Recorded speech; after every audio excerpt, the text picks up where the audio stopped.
The environment in which we're running our creative has changed so drastically. It still blows my mind how many people are kind of like still buying media, like interest-based media, like it's 2019. Today's consumer, they're not necessarily looking to be persuaded. They're looking for a resolution. You don't need to change people's minds, but you need to answer the questions that they have in the moment. What's like really driving Meta is idea variation. My bigger bet, we're heading toward a world where paid social and paid search are really converging in this like single intent layer.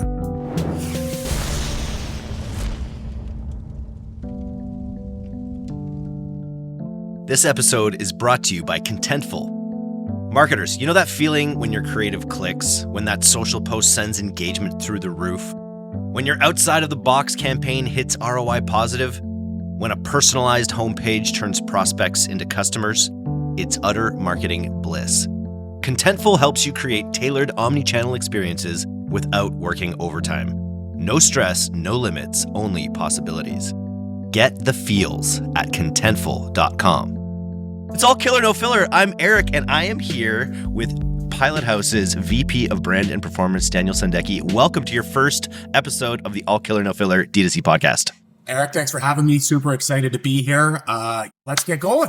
Let's grip it and rip. Well, first of all, start by a little overview for my value and for the listeners of what, because Pilothouse just went through and sort of like added the VP layer in the company and added sort of has really been going through a bit of a transformation about how we're thinking about things high level strategically. So maybe tell us a bit about your role and what that indicates. Yeah, like stepping into the role here has like really been energizing because like not only because of the role, but because like the entire creative discipline feels to me like it's in a little bit of a moment of recalibration, both at Pilothouse and like for agencies that are kind of like paying attention, right?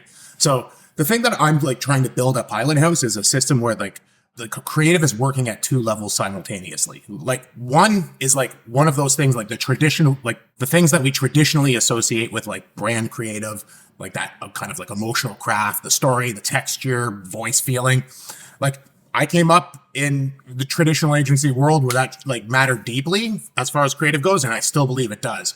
But like on the second level, and which is newer to me and to us, I think, and honestly a huge unlock is like grounding creative in what customers are like genuinely care about, like in the moment that they encounter a brand.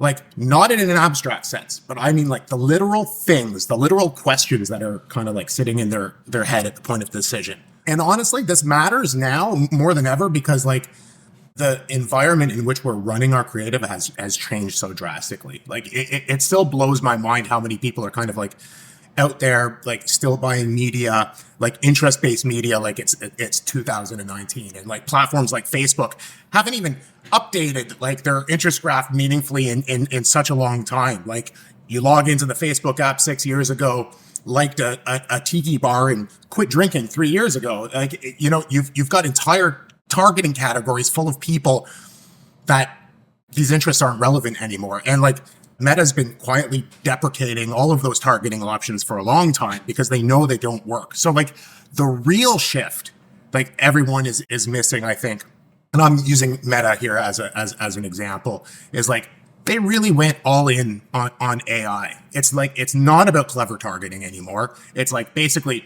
hands off, trust the pixel, give us the signal, and we'll find you people. And like that's the direction of creative these days. So like, honestly, that's a long way to say like, that's what has been on my mind as I've started the role here. Like, how do we build creative that thrives in an environment that like Meta is building? Like creative that still has like that branded emotional intelligence, but also really speaks clearly to those intent questions that real people are asking. And I like, for me, that's the frontier. I'm intentionally designing the role at Pilothouse around that. You said in your notes, I thought something was interesting. You said that creative isn't about persuasion anymore. It's more about resolution.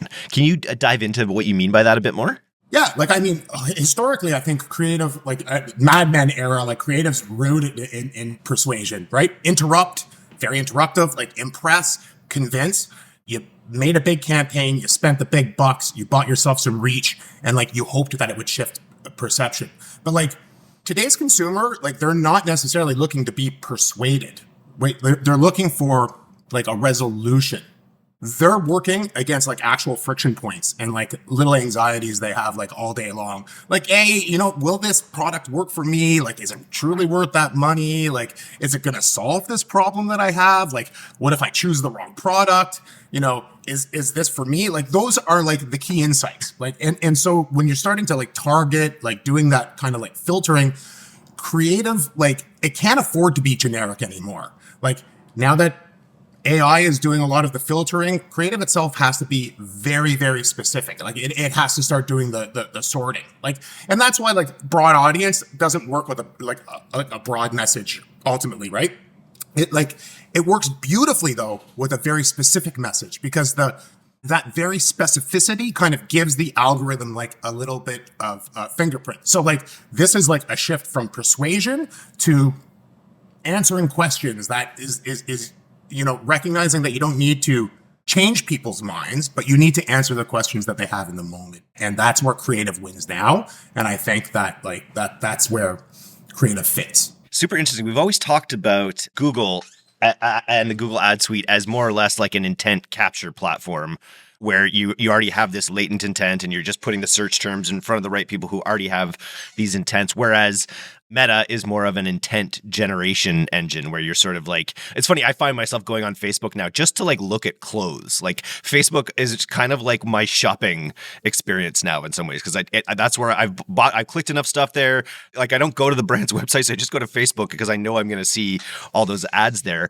Talk to me about how intent plays into Meta, because we don't always think of it as an intent capture platform. We do think of it as a intent generation system.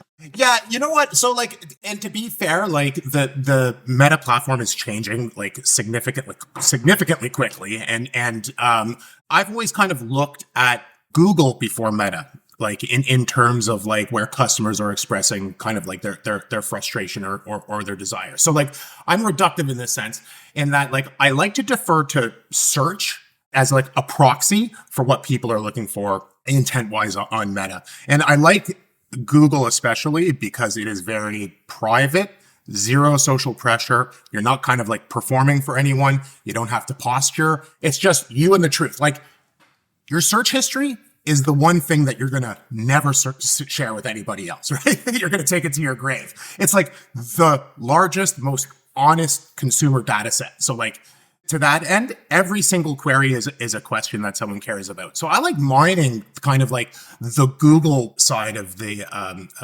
data in order to kind of inform the expression of intent on Meta. And like, for me, the reason that this is becoming really important to creative strategy is Meta's algorithm is now behaving more like search, right? Like it doesn't want personas. It doesn't care about interests, right? What pages people liked in 2016, right? Like it wants intent. So when your creative starts to mirror the questions that people are actually asking, and we use Google as a proxy for that sometimes, Meta as a platform can instantly identify who should see it. And then the ad itself becomes the targeting, right? Like the language behind the what problem it's solving really becomes the audience signal, I think. It's funny. We've been saying that, creative is the new targeting for about 4 years since iOS, whatever that was, iOS 14. But it's like, we were saying it then, but it's like it's really become the reality now. It's on like an actual with Andromeda. It's like an actual technical lever that's the way you should be thinking about it. Can you give me an example? I love that idea that people walk around with these like private anxieties or these questions kind of on their mind. Can you give me an example of how creative could be, looking at a friction to resolve? So yeah, like it's interesting that you kind of have grounded that into like something that we've been saying for years, because like this approach to intent, has been kind of like on my mind in like over the past 3 or 4 years. But it used to be like a very manual process, right? So like we'd look at the creative problem, we'd look at social conversations or search intent, for example, and like we'd start to like tag them and like eventually kind of like build like a psychosocial profile of what searchers are asking for. But like recently what's got me really excited the LLMs that we're working with right now are great at taking like thousands of these like unstructured queries, each slightly different, and like rooting through them to reduce the signal to noise ratio, right? So now we can take like this really entire messy chaotic data set and feed it into ChatGPT or Gemini and ask it to like review the questions people are asking, not by keywords necessarily, but like their psychological intent. So we start to like identify patterns, whether people are trying to justify the value of something, or they're fearful of making a wrong decision, or they're comparing brands, or they're aspiring to a certain lifestyle, or they're signaling their identity or want to remove emotional friction. And we can group these. And once you see these patterns kind of like rise up, you can start mapping them directly to the funnel. Like, that is, I think, what is one of the most important levers that we can pull as far as creative. But Eric, I recognize that I probably deviated a lot from your original question there. I think I like to package multiple questions into one, so I think you answered half of it. But I think what you're referring to now, or what you called in your write-up here, is psychological intent clusters. Is that sort of the way we're thinking about things? Yeah, like I come from very much like a content focused creative background, and like another way of framing them is like editorial pillars. It's like, what are the 5 or 6 areas where your customer has demonstrated that there's heat, right? And if you are able to kind of like define those 5 or 6 content clusters, you can start to map those to the personas that your strategists are bringing you. You can start to like map those to different parts of the customer journey. And then when you're briefing in your creatives, you can actually brief them in with the questions or fears that people have. And the output of the creative is to pointedly address those. So we get into a situation where like we know creative variation works really well. And in the past, it might have been what drove efficiency on Meta was like just like literally button swaps and colors and hero images. But like now for me, what's like really driving Meta is idea variation, right? So that like like Meta starts to almost act like a SERP. More so than like as a platform. It starts to function as a SERP, and then the creative that we're building is almost like a library of answers that Meta then takes and like drops into your news feed because it's identified that you have like a specific pain point or a specific question. So like, yeah, a brand starts to build this library of creative that addresses people's pain points. How important is funnel congruency? Because this is something I remember when I was back in the day I cut my teeth on AdWords, and we would, use dynamic keyword insertion on the landing page to make sure that the keyword they came from made sense. And funnel congruency was very important. And I hear a lot about the post-click environment at Pilothouse right now. And I'm wondering, like, how structured is funnel congruency? Like, if you bring someone in from one of these psychological clusters, does the landing page refer to the same things? How important is funnel congruency in this new world? I think it matters less. Like, I think especially since the advent of Andromeda, which is probably like the most significant shift in Meta's ecosystem, like I would say ever, right?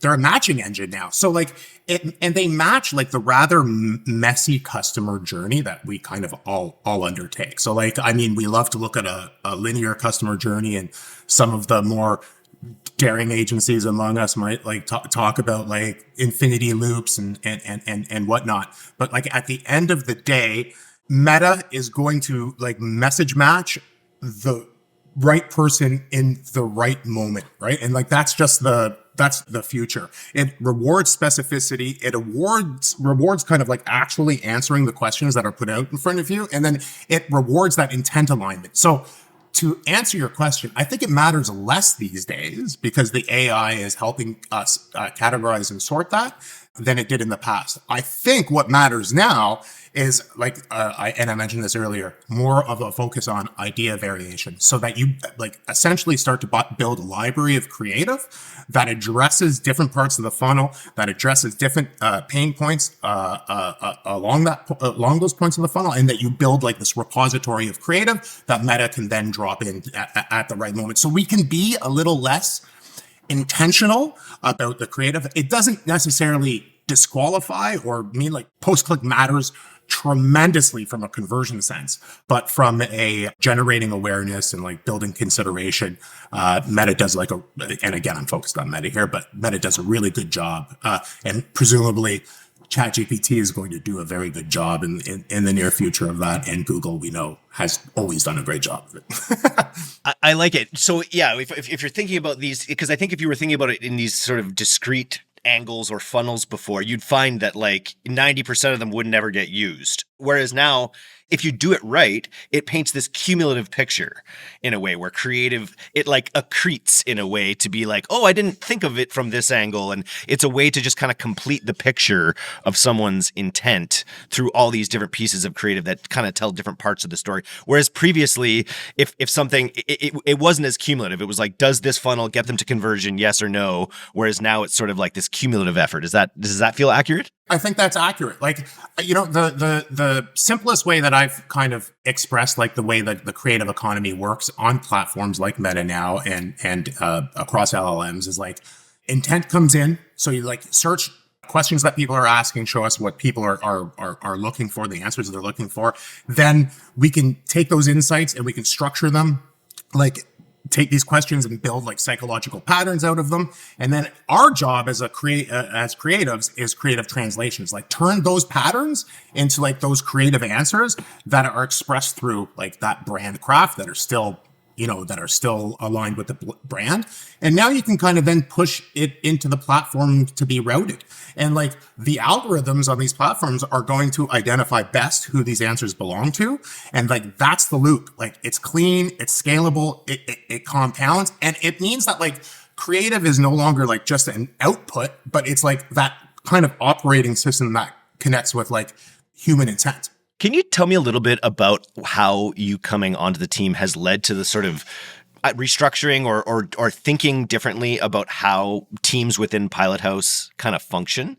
Because I'm always trying to get I'm arm's length from Pilothouse. I'm always trying to understand how it kind of works. How does your team work with the various, the buying team, for instance?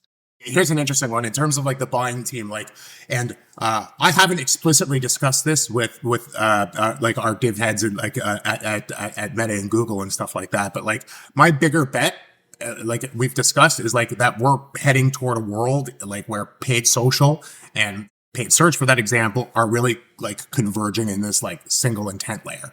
So like I think we move like from like a very channel specific outlook. That's where we were, to bringing creative up a level and informing across channels, like so that like our creative, we'll build creative libraries that can be deployed across channel quite easily.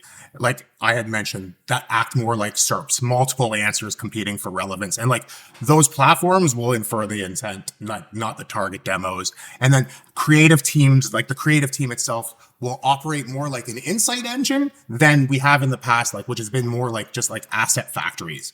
And like the brands that kind of like scale, they're not going to be the loudest, but they're going to be the ones who like understand these like deeper questions. So like if I were a brand and I was considering how to compete going forward, it would be like, don't view your creative as like an output any longer. View it as like an integral part of like that closed loop system, and not just look at the performance output of that and adjust accordingly, but think of it intentionally as part of like the overall brand strategy that you're building. How is brand strategy? I think of, I was a huge Mad Men fan, and you come from maybe a bit more of that world. How does, the way we're describing creative is like a strategic maelstrom in a way, you've got all these different pieces that get hit on at different points. And I think back to like Don Draper in the boardroom telling the story about the Kodak photo carousel. And he tells this one through line brand story that becomes the monolithic sort of approach that they go to market with for this product. So maybe just compare, like, where are we at then with sort of this idea of classic brand storytelling in this modern Maelstrom world? Yeah, like, I mean, I don't think you have to lose that, because I think like that branded element, it kind of it isn't exclusive, right? Like it can be expressed kind of like at that like, I love that Maelstrom that you referenced there. Like, it can be expressed in the Maelstrom, and like, I guess one thing that we haven't really focused on in this conversation is like how important it is marrying up that human intent with that brand intent. And you don't have to sacrifice the expression of the brand by focusing really downstream at like the human level intent questions. What you do is you can use those human level intent questions to really inform like how meaningful that brand is to the end user, right? It's very much a two-way street. The brand can learn from the way that its customers are talking about it and relying on it, and that can really feed back into that like kind of like emotional brand led creative. But again, at its very best, these function in lockstep with each other, I think. If we now just dive a little deeper down into the actual creative itself, one of the points that you made in your write up here was the difference between like an interruptive hook and a recognition hook. What like, because we think a lot about Meta as being this interruptive platform, and I think you've already spoken to how you take that interruptive aspect and build it into more of a recognition hook. But what do you mean by that? Yeah, like, I mean, so for me, it's less about the thumb stopper, which like I love a good thumb stopper, but it's more about recognition, not interruption. So like the best hook, when you come across it, it's like, oh, that's exactly what I was wondering. That kind of like search language can give you that verbatim. And if you can pointedly address that question, like that's the best type of hook. One that kind of like, wow, these guys kind of get me, right? And not surprising, but a recognition that you kind of like see yourself mirrored in that language. I was just talking about this with Jeff yesterday, and this is maybe more on the buyer or traffic side, but in thinking about Meta as a intent capture platform, which is the way we have thought about it in kind of previous years, I was thinking about the kinds of targeting people do. And for the longest time, we've done conversion-focused ads. So ads based on people who are most likely to convert. But if you think about it, especially in this world, that is going to limit your funnel massively, potentially, to people that, because Meta now knows, like, through all these different cues, like who's actually in market. And that's probably a tiny fraction of the people that you could end up reaching. So I bet in a lot of cases, you end up like super saturating that absolute bottom part of the funnel with all sorts of different brand messaging. But when it comes on the actual buying side, are we starting to open things up more to other kind of targeting and intent types rather than just conversion based? Are we talking about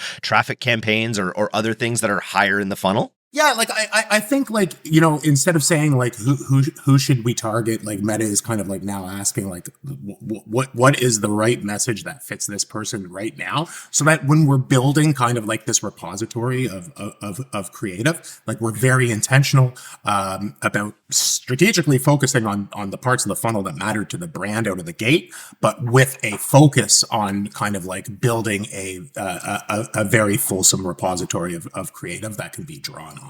So I think like we have like, it kind of like portends a future where we can be less intentional about like targeting specific parts of the funnel and really just focus on trusting that the pixel is going to, and the algorithm is going to do that work for us. And like, that's why like the more than ever, that creative strategist layer, that media buyer layer, and the creative itself really start to converge. And like my bet is, like we've been talking about, is like it really starts to converge from that intent aspect. I think back to all the different All Killer No Filler podcasts we did about brand versus performance, and it's the silliest dichotomy in the business world, maybe.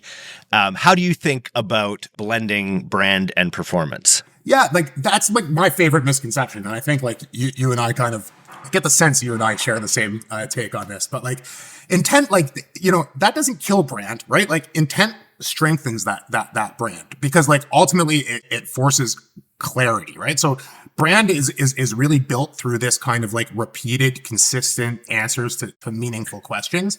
And like the brands we love, they're not random. Like they solve the same emotional tension kind of like over and over for us. So like it doesn't necessarily cheapen that creative. Like it's not just performance creative. It like refines it. It's sharpening the brand story to kind of like align with those like real problems, those aspirations and those frictions that people experience. So for me, it's not an either or. It's like almost like creative that addresses intent is an expression of the brand itself. It has to be at this point. And I think that's where good, influencers and that layer of sort of like other voices echoing certain things and hooks with it, recognition hooks within your brand becomes so important as well, that people see it from not just from you, but from other sort of people in their environment. Exactly. And I'm glad that you touched on that kind of like influence layer. And like if influence for me has always been about like that, the more authentic, genuine expression of intent, because it's coming from a place that is outside of the person or outside of the customer and outside of the brand and a third party for sure. I'm just amazed when I'm on the internets now and watching a video, the amount of people who you can just tell are reading a screen with an LLM output. And it's not just this, but it's this. And and all of these LLMs output like the world's best, most manipulative, the best copywriting text from all the best, copywriters of all time, but it makes everything sound the same. And I just find like I'll be watching a video on some like deep esoteric thing or whatever, and I'm like, this ChatGPT just wrote that for you, and you're and it's probably like your thoughts are built in there, but you're saying it in such a way now that it's so like, is this when we talk about putting things into LLMs and getting outputs for creative, how concerned are we about saying things less elegantly so that we don't sound too much like LLMs? Yeah, you bring up a good point. For example, one of the greatest tells of most LLMs is the use of the M dash, right? And beautiful use of the M dash, which I used for years before this. It's ruined it for me. Exactly. And it was like, and you know what? I could craft a beautiful email with like an M dash as like part of like my go-to punctuation. And it was a real, like I felt kind of like a brand. Now it's been commoditized. In fact, it's like a tell. So like I have to find myself like editing backwards so I sound more authentic. Although like my true authentic voice, utilize an M dash. And like, hey, LLMs are great at using transition words and stuff like that. And those are like, again, tells, and some of the constructions that you had mentioned earlier. I think like we do get to a point of like diminishing returns, and like we become very sensitive to AI slop. And that's why, like, I think at the end of the day, the human layer, and that's why I love creative in essence. And like, I feel like, we're at a point where people are very concerned about creative being displaced. But that human layer I think that human layer is a necessary layer that should always exist between the work that an LLM can do to help us like really get to the creative problem and the output. And like, as curators, as editors, as designers, that human layer, we have to be very intentional and about it. And that's like, I think, how we solve that creative problem. Absolutely beautiful. Great first appearance on the DTC podcast. Totally painless, minimal edits. Daniel, I think you're going to be a regular fixture on this. If people want to reach out to you, and I think that happens a lot with the podcast, they want to reach out to you, talk brand, talk performance. Where do you recommend they do that? Yeah, you're welcome to reach out to me on LinkedIn. You're welcome to email me. Simple Daniel@pilothouse.co. I'm, as you would imagine, as a digital creative, I am perpetually online. So find me wherever. Chronically even. Yeah, chronically even. So email, LinkedIn are probably the two best bets. Nice. Well, we'll compare screen times after the call. Thanks for coming on today, Daniel. This was a lot of fun. Yeah, thanks, Eric. Really, really appreciate it. I would happily join you in the future, whenever you ask.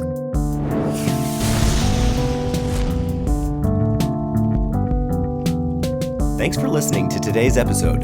If you're not getting the D2C newsletter, you can subscribe for free at directtoconsumer.co. And if you want to learn more about Pilothouse's all-killer, no-filler services, take off to pilothouse.co. I'm Eric Dick, and this has been the D2C podcast. We'll see you next time.